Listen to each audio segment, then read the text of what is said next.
If the Pacific Northwest grunge scene was a wildfire, Screaming Trees were the roots smoldering underneath, slow burning, impossible to extinguish, and older than the flames above.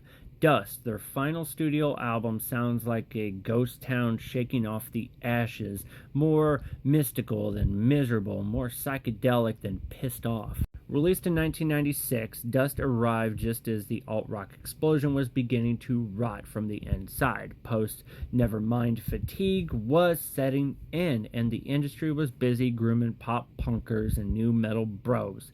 But Screaming Trees didn't care. Dust isn't trying to impress you, it wants to haunt you. From the opening sitar-drenched strains of Halo of Ashes, you know this isn't a cash-in grunge record.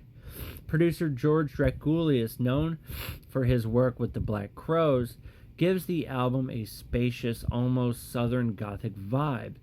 The guitars echo like canyon walls, the organs moan, and at the center of it all is that voice.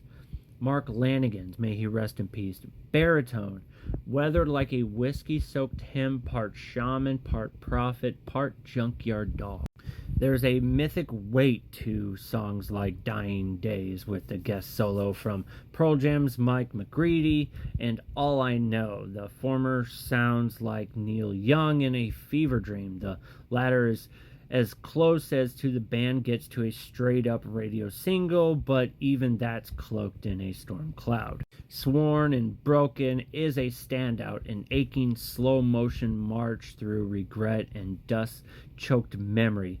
Lanegan doesn't sing so much as Bleed, and Traveler ends the album like a desert sun disappearing behind red cliffs, leaving you alone with your thoughts and warm hum of feedback. Screaming Trees were always these psychedelic misfits of grunge, more doors of perception than flannel and fuzz.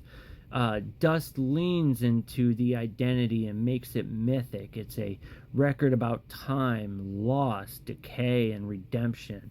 It's not just underrated, it's uncanny.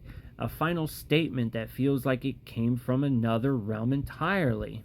So if Soundgarden was the thunder, Nirvana was fire, and Alice in Chains were smoke, then Screaming Trees were the echoes in the canyon long after the storm has passed. Dust is that echo. So if you haven't listened to this album, check it out. Let me know what you think.